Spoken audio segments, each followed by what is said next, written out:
Here at Railroads, we start all of our presentations by acknowledging the lands that our university is located upon. So Railroads University is located upon the traditional lands of the Cosepsum and Lekwungen ancestors and families. There has been a long, long history of teaching, learning, and gathering on these lands. And it's with great gratitude that Railroads University lives, learns, works, plays on these beautiful lands today.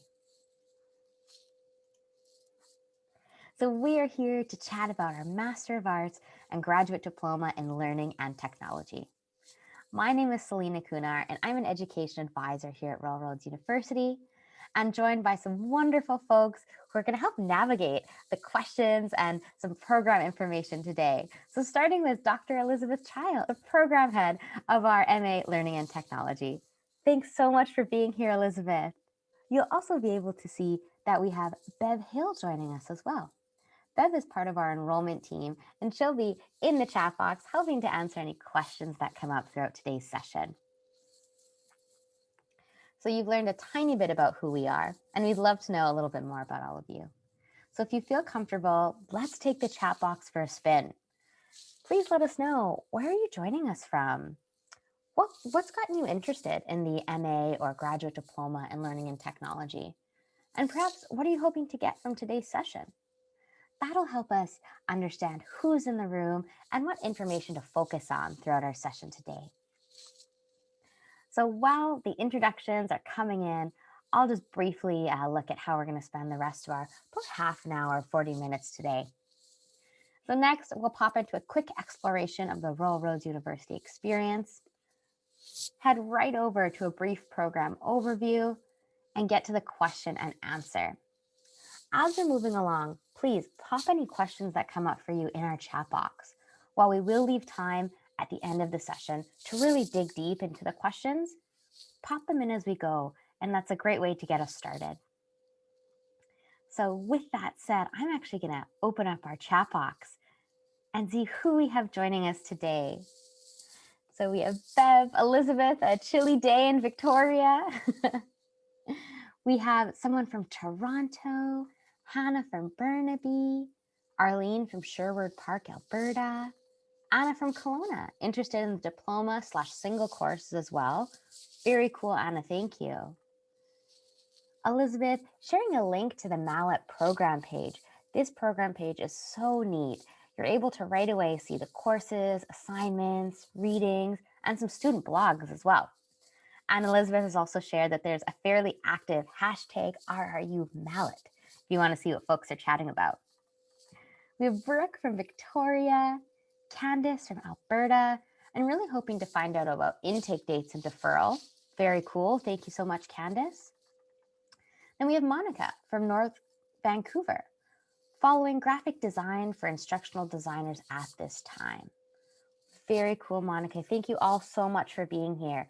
Please feel free to continue having those introductions pop in the chat box and get the questions started if you have any. So moving on with the formal presentation of today, we're going to pop into the exploration of Railroads University. So we're pretty lucky that Victoria is one of the more mild climates in Canada. So these photos are a pretty accurate depiction of what our campus looks like year-round. The top left corner here, you see Hatley Castle.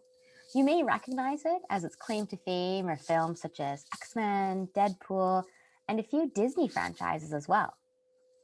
Very close by our castle, we have beautiful curated gardens. So here you see Japanese gardens. These are well loved by not only our students, staff, faculty, but the greater community as well. This space is used for moments of tranquility, peace, and really grounding into the learning that's happening here on our campus. Not too far from the gardens, we have a Squamout Lagoon. The lagoon is actually a registered bird sanctuary, so it is equally as busy as some other places on campus, as there's some fun critters always poking around. And finally, a picture here looking at online learning. So we recognize the power of place is not only our physical space from these beautiful photos here, but our virtual space as well. We're very proud that Royal Roads University has been providing online education for over 25 years. That really gave us a great foundation to pivot in these turbulent times and make sure that our students, staff, faculty, you name it, were able to navigate the changes of COVID-19 and ensure all their work and learning was still able to be at a very excellent quality. And we'll talk a little bit about what online learning looks like in this program right now. So with that, I will pass it over to you, Elizabeth. Super. Thank you so much, Selena. Welcome, everybody. I'm coming to you from Victoria. I'm very grateful to be on the Kosapsum and Lekwungen lands and for their ancestors and families who have lived and learned and played and worked here in times before and have allowed me to come and do the same. One of the things that connects me quite deeply, both with the physical land, is the invitation to think about the protocols we bring to these virtual spaces that we co-create. And so the intention behind that is when we think about these spaces and that little picture Selena showed of online learning and all of the connection and community that is built there, how can we together make these virtual places better than we found them so the people that come behind us can raise their hands in gratitude and thanks. So thank you for joining in for this. I'm really hoping we can get into some questions. I'm happy to do a quick program overview. I don't know if you had a chance to watch the link that Selena sent, so I'm happy to do a quick one, but please feel free to populate the chat with questions and I can sort of take them as we go. So maybe let's jump into the slides a little bit, Selena, and see. This slide always makes me smile now because, you know, for the longest time, it was convincing that there's this difference between learning and technology and they're not just one and the same. And now we're looking at the affordances of technology and what we know about learning and how can we amplify both pieces. And so I think this is, of course, very relevant, especially in our current time. But this came out of when we went, it's a cross-sectoral program. And I noticed in the chat, we have people from all different sectors. And that is really the power of learning and working in this field and in this space. And so when we went out to stakeholder groups that represented all these sectors and said, you know, as you're seeing learning and technology change over time, this is pre-pandemic, what is the why behind that? Why do you need people in these roles? And this is what they came back with. And it's certainly playing out what we have seen pre-pandemic with the growth in instructional design, learning sciences, learning design, growth in hiring. It was ranked one of the top 50 jobs in the US pre-pandemic. And so we've seen that really increase. And of course, now as we are all working to really dive deeper into what does it mean to learn in these spaces and what does it mean to learn in blended spaces or hybrid or multimodal places? What does it mean to use technology in our learning? We're seeing even a more amplification of this type of work. So Selena, we'll just jump forward a few slides and see. This is our vision for our school. So you can see quite a bit of focus there around the social open, around change and inquiry and design. And we'll just jump to the next one. And these are the program design principles. And someone was mentioning in the chat about the diploma. So these inform the diploma design as well, really focusing on this use of open educational practices. So that's why I put that link in the chat to the program. You can see all of the courses in their entirety in that link.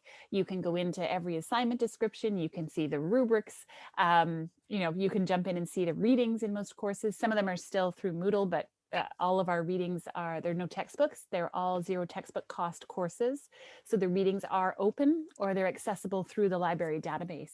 So you'll be able to play around and get a sense of what the courses cover and what opportunities they open up.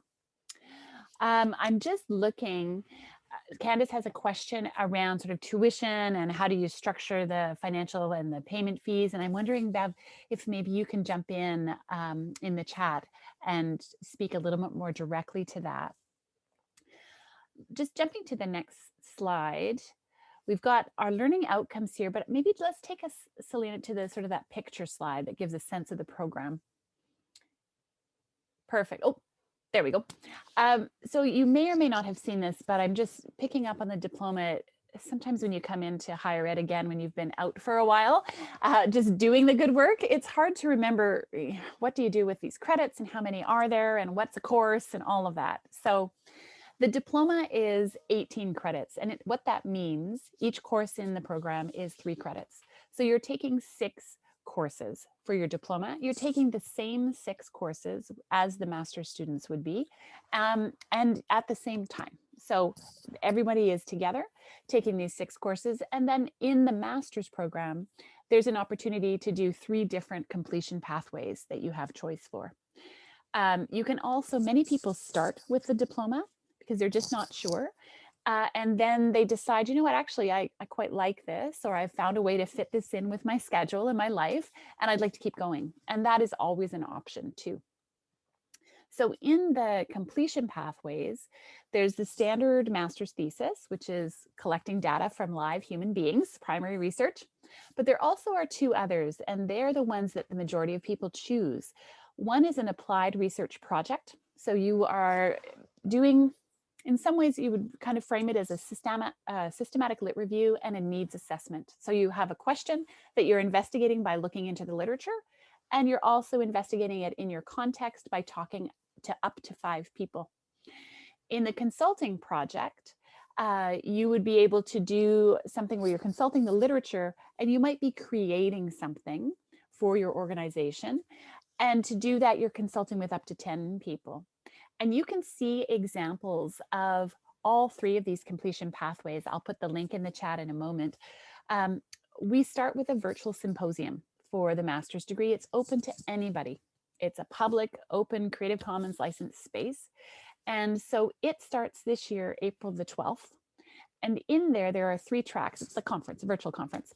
So there's people that are, lessons from, the lay of the land kind of track, which are sort of experts in the space.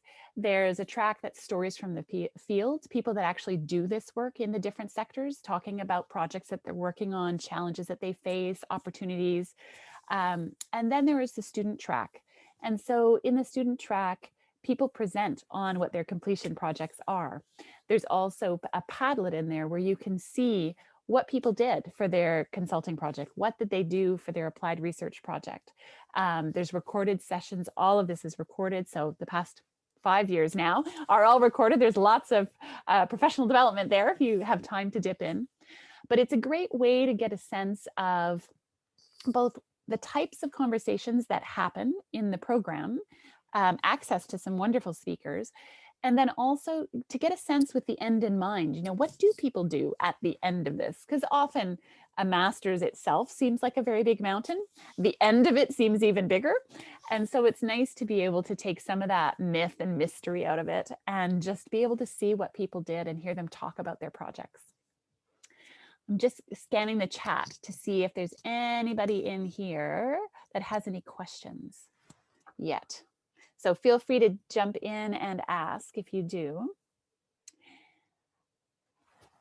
So when we look at the program itself or the diploma, those first 6 courses are they're somewhat your foundational courses. And then you move into either, if you're doing the thesis, you'll move right to a thesis track, and that's 12 credits. So that's what you do. The other 2, you have 3 more courses. Creating digital resources, which is sort of the make course, and then facilitating in these spaces, which I call the share course. And then you get into your project. Anna, great question. So what these programs, and this is a good reminder for me to slow down, the courses happen one at a time. So the courses are 9 weeks long. When you finish one course, you have a week in between to breathe, and then you start the next one. And the reason it's designed that way is all of our learners that take these programs are working professionals. I mean, that's part of Royal Road's mandate, actually, is to support working professionals. And so the program is really designed for you to be able to work full-time and study full-time. What I would say we hear from students, and we've heard it for as long as I've been doing this, is that something else on your plate will have to take the back burner. You will have to set something aside for the 2 years that you're in the program or the 1 year you're in the diploma while you do this. You can't just add this on to everything else you're already doing, especially in a global pandemic. So that's something that I think is some really good wisdom to pull forward from other students and for you to consider. The other piece that I would share on that is that life happens. And as we've all experienced, life happens in the most unexpected and random times and ways. And so the university has been doing this for over 25 years. There are multiple ways to take a leave of absence, to step aside if you need some time, and then come back into the program. Hannah, it is a cohort model. So the courses that you're seeing here are offered once a year. So if you do have to step out for a moment, for example, and you're taking 3-month leave of absence or a 5-month leave of absence because you moved or your job changed or whatever the reason, what our program staff will do is create a new completion plan for you that basically has the rest of the courses you need and when they're next offered, so you can see the timing. Let's maybe take a look at the different types of assessment. Selena. Often people want to know, this is lovely, how are we assessed? Are there exams? There are not exams. Royal Roads has a very comprehensive learning, teaching, and research model that informs all of what we do at Royal Roads, from learning, from teaching and research, but across all of the different roles and responsibilities on campus. And so one of the aspects of the learning, teaching, and research model is applied and authentic. The whole point of the assignments and activities you'll be doing in the course is that they're relevant to you, that you can use them in your work as you move forward. So I'll give you a quick example. In the course that I teach at the beginning of the program, one of the assignments is to create a briefing note around the impact of technology on a particular, you choose the technology, but on a particular setting, you choose that too, and brief someone who might not understand, who might not have the awareness, brief them on it. And so the briefing notes are shared openly on a Google Doc. You can see briefing notes from last year. So if you go into that link that I put there and find the first course, you can go in and you can see all of them. And they're wonderful resources for people to dip into. And we've had many students take them. I actually have one I'm thinking of right now who took it forward and is actually doing that work because they were able to create the brief, do the presentation in their organization, and then move the work forward. So that's an example. Thanks, Selena, for posting that question. So there are not lectures. The courses are all, they will use a synchronous component in different ways, but there are not once a week lectures from 9 to 5 or something like that. You're going to be working, generally our courses, in 9 weeks, you don't have a lot of time. So they're generally set up, you start on the Monday and you work through for that week. And then the next Monday, you start sort of a different topic in that area. Generally, what faculty will do is you'll have probably a synchronous session, early on in the course, sometimes right at the beginning, sometimes a bit earlier on. Sometimes faculty have them in the midpoint and towards the end. Other faculty might do it right before an assignment. Some people have guest speakers in their courses, so there'll be a synchronous guest speaker pop in. And that will depend on the schedule of the speakers.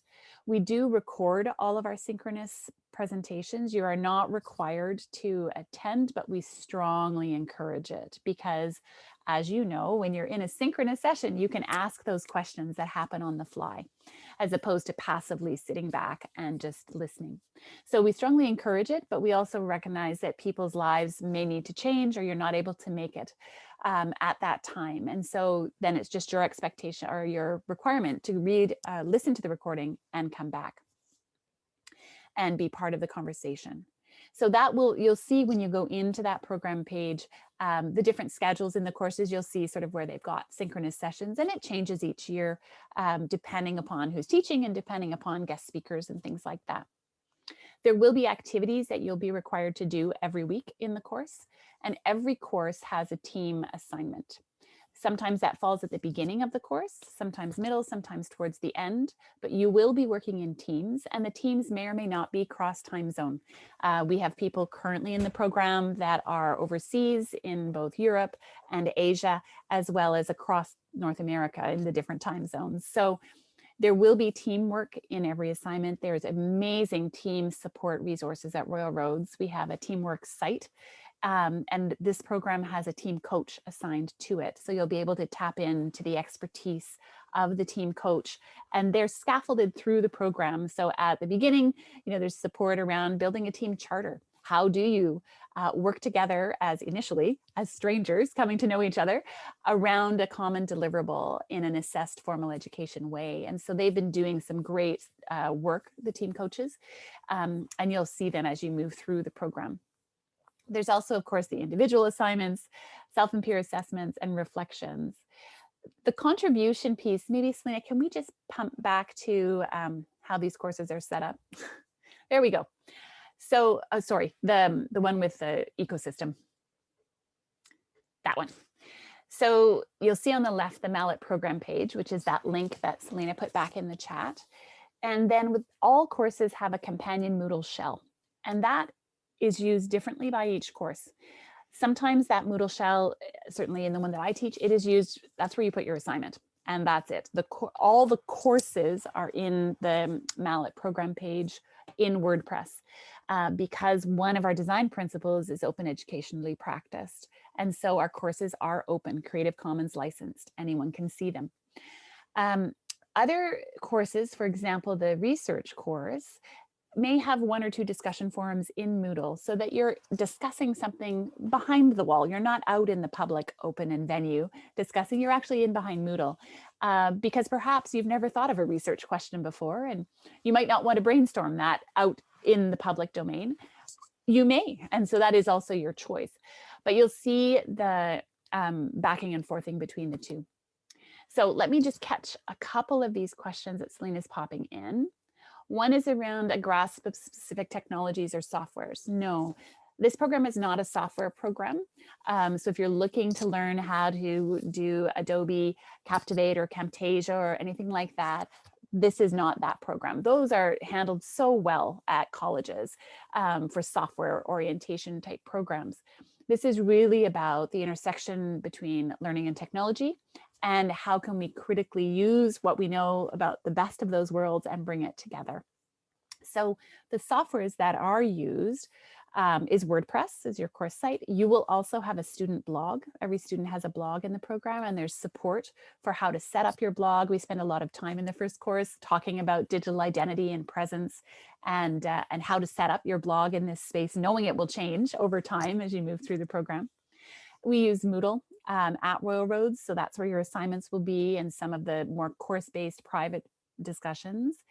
And we also use Collaborate right now as our synchronous tool. But what we find is that most students in their teamwork, they use whatever one works for the team the best. So if most of the team use Zoom, then they'll use Zoom.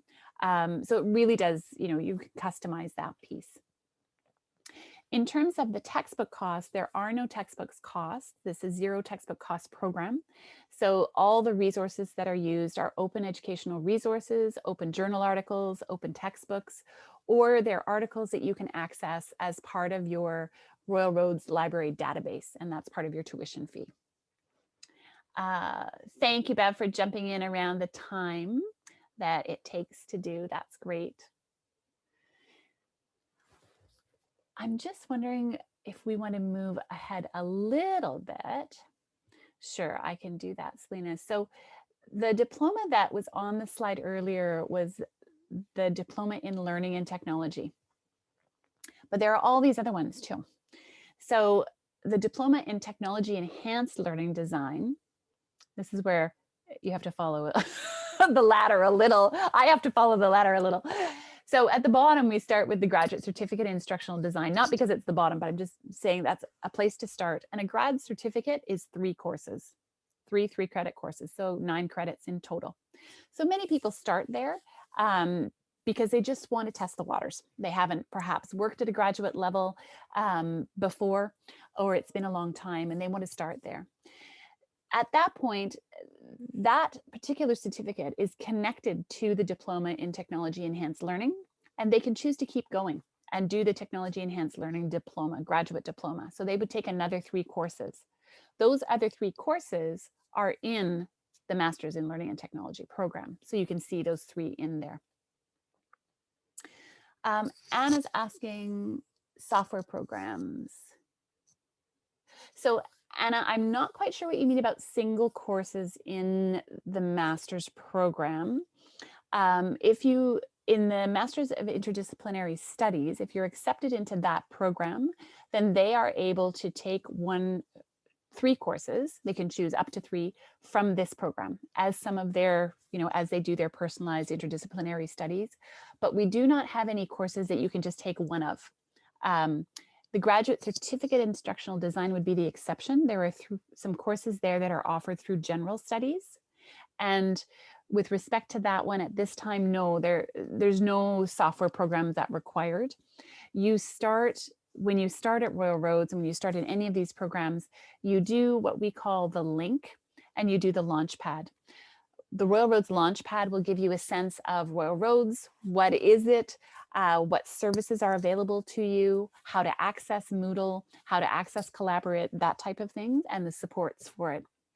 The link is specific to our school, and it's really focused on building community with the people that you will be learning with and getting to know them. They'll also be able to dive a little bit deeper into supports like the team coach and the writing center and things like that. Carrie Ann, great question. The difference are the courses involved. So the grad certificate has a course on graphic design for instructional designers. It has a course on project management for instructional designers, and a course, this isn't what it's called, but learning theory for instructional designers. That's the grad cert, which would be part of that GTELD. Okay, so those are the first 3. And then the technology enhanced learning and design, to continue into that, you take 3 of the Mallet courses. You take 1 around foundations of learning, 1 around design, and 1 around innovation and leadership. So that is that diploma. The grad diploma in learning and technology are the first 6 courses of the master's program. So you do not get the graphic design one, the project management one, or the learning theory for instructional designers course. You get 3 different ones that are in the master's program. I hope that helps make it a bit clear. Oh, Selena, good question. People always ask this. How many hours do I have to plan for? So generally, I mean, the number that is associated with a 3-credit course is roughly 99 hours of quote unquote instruction. And that's standard across the province. And that means that your readings, your activities, your individual work, your teamwork, participating every week, all of that will need to be handled in there.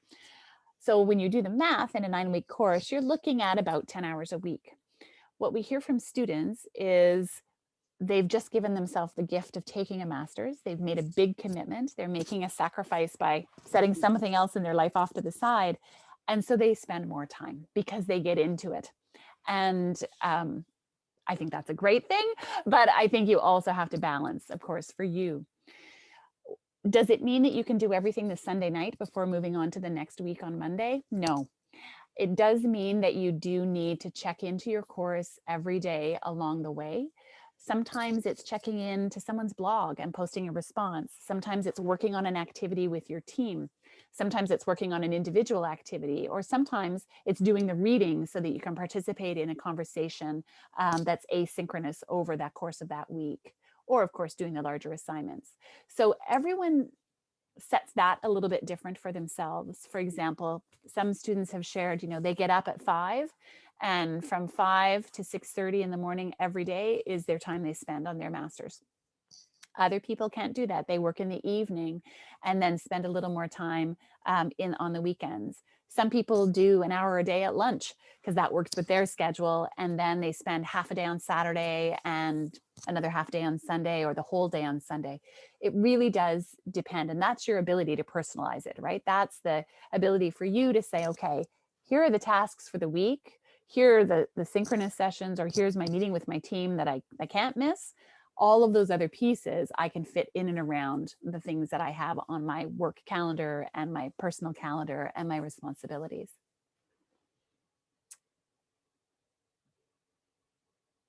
I'm just looking at Chantel's question. Creating materials, the learning design certificate or the learning and technology. If you're, I mean, that's where you really need to take a look at the skill sets you have to date. Because if you have the graduate certificate courses, so if you already have deep knowledge in graphic design, in project management, and in learning theory, then I would say the other diploma would be more helpful for you. It will extend your knowledge further. If you do not have any knowledge in graphic design, instructional design, or learning theory, and you're just learning, you're just wanting to do a certificate for now, then that's a great place to start.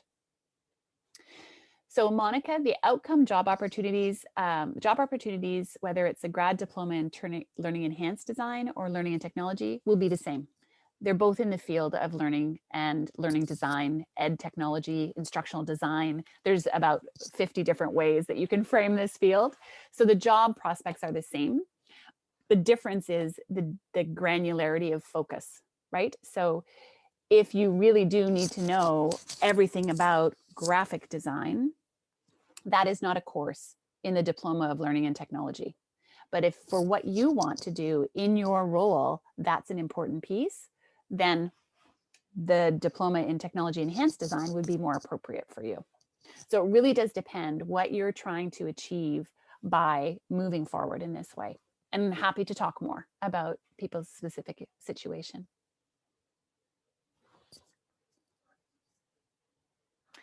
So I'm wondering if there, oh, you're welcome. I'm wondering if there are other questions. I'm trying to think of other questions that come up. Often people come, and we've talked to this a little, they come thinking from a mindset of a semester system. So this is not that. This is when you start, you're starting in the program in April, and 2 years later, by June in the master's degree, you'll be finished. And that's because you're doing one course at a time. So there's no break. That's the penny that often doesn't drop right away, is that in the summer, there's no time off. You are taking courses through the summer. You will have a course that runs over the holiday break in the winter.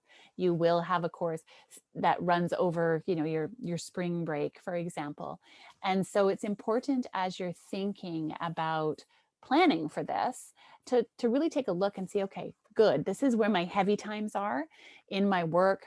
And how does that line up where things are in the schedule? Okay, well, this, you know, I can see how I could make this work. So what we hear from students is the more, and it happens at the course level and the program level, the more you take a moment to stop and look at your calendar and your commitments, what you're going to be able to take off your plate for the year or 2 years, depending on diploma or master's, and really map that against both the program and then when you get into each course, that is really helpful because it's a really planful way to go forward.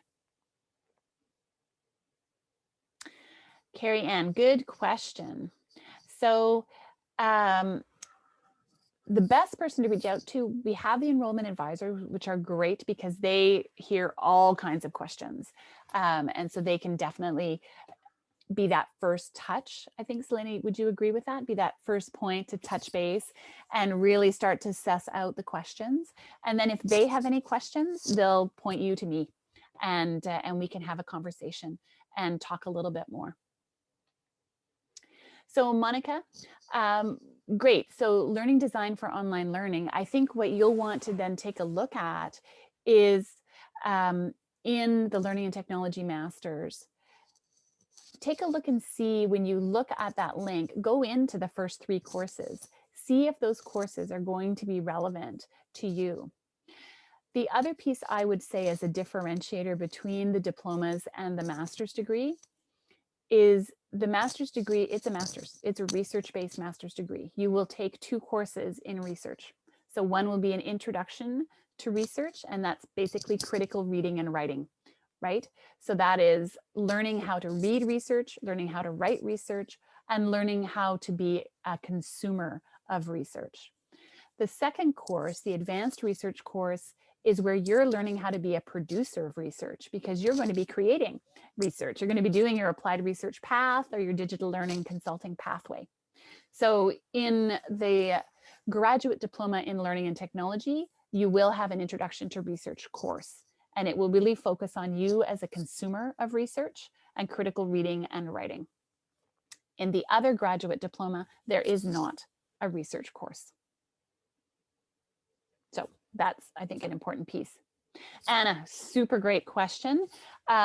No, this is a cross-sectoral program. So we have people, just to give you a bit of a smattering, we've had people from financial services. We've had people from radiology and nursing. We've had people from K-12 and higher ed. We've had people from corporate training.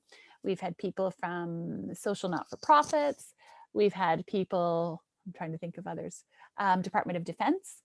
We've had folks who are learning managers or sort of learning case providers from the field of social work. So it's really a broad cross-sectoral mix that come to this program. We've had IT, computer systems support, which is what makes it so rich, because not only do you learn the courses and the content that is brought forward in those courses, but you also learn so much by connecting and by working in teams and groups with all of these diverse perspectives in your cohort.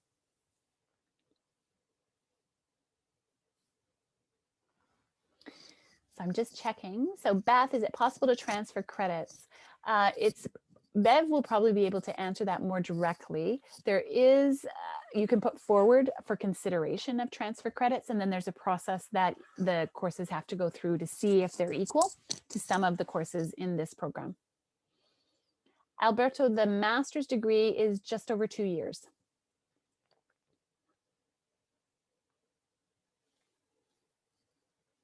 All right.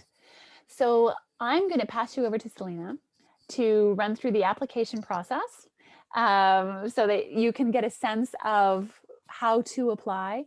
Please feel free, if you have more questions, pop them in the chat, and I'm happy to answer them, and also happy to follow up afterwards as well.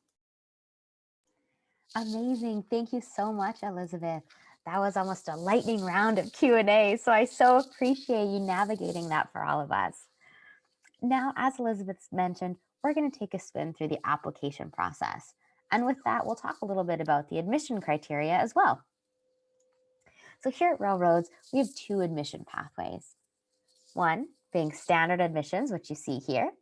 And for standard admissions, you're required to have a 4-year or comparable undergraduate degree from a recognized post-secondary institution, as well as at least 3 years of professional experience in leadership or management position that's directly related to the Mallet program outcomes.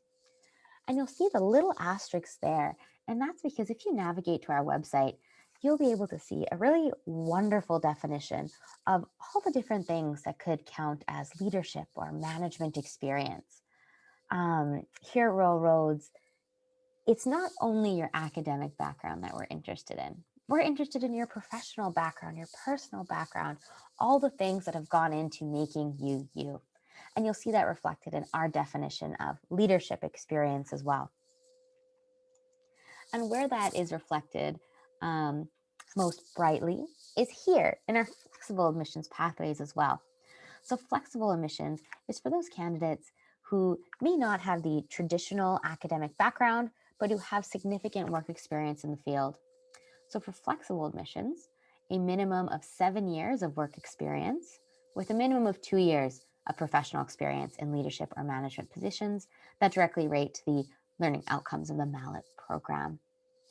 Flexible admissions is looked at on a case-by-case basis. So if you have any questions about what flexible admissions could mean for you, how your background relates to a flexible admissions application, please connect with our offices, and we'll be more than happy to help navigate flexible admissions for you.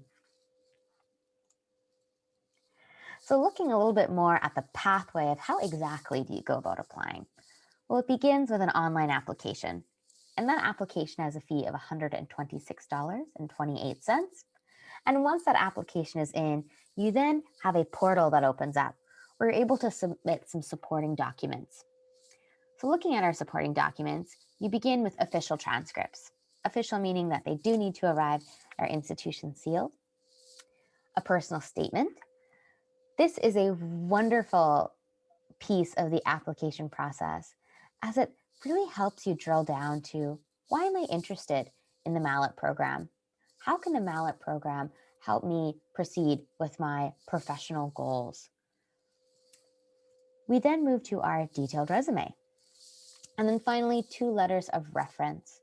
Our website is a wonderful resource for navigating, putting together your supporting documents, because you'll see there's lots of tips and tricks in terms of what kind of questions should you make sure are answered in your personal statement. What categories should you make sure are included in your detailed resume? And then some more practical information as to how you can have your official transcripts or your 2 letters of reference submitted to our offices. So upcoming intakes. We are right around the corner from our 2021 intake of our Learning and Technology programs. So our next intake will begin March 29th, 2021, putting its application deadline at February 26th, 2021. So if you are interested in beginning one of these programs this year, we highly recommend getting your online application in as soon as possible. If you're planning a little further out, we do have our 2022 deadline posted as well. So March 28th, 2022 is when that'll start, putting your application deadline at December 28th, 2021. We get a lot of questions about financial aid, and rightfully so. Financial planning is a critical part in helping plan for what continued education looks like. We highly, highly recommend prospective students to connect with our financial aids and awards specialist. They have their fingertips on resources that could be available to you both internally and externally as well to Rural Roads. So here we just have a few examples of some of the things that they'll be able to help you out with. So loans, awards, research scholarships, other types of funding. So please head to their website. We have them noted here, as well as their direct phone numbers as well. They do have a pretty neat blog as well. So if you're interested in checking out the financial aid blog, that's a fun way to gather that information as well. So enrollment services. Hopefully, we've really extended the invitation to please connect with us, ask questions, allow us to be a part of the conversations to help you get to where you need to be. And to do that, we recommend connecting with our enrollment services.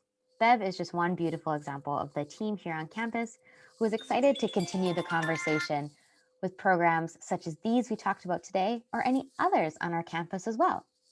So you can find Bev and her team at learn.more@ruralroads.ca. And if you're joining us internationally, you can connect with our international team at learn.more.international@ruralroads.ca. So with that, we wish you a big, big thank you for joining us. We've put a few things here. Connect with us to stay in touch if you'd like to keep up to date with the program. Remember to join us for the annual virtual symposium happening April 12th to 16th this year. And we've put the access link on this slide, but we'll be sure to include that in the follow-up communications coming out as well. So with that, I'm going to actually close our presentation and pop into our chat box. Okay. So taking a peek here. It looks like the last question that we've left on is the master's offered on campus full-time? That's a great question. So this is a fully online program.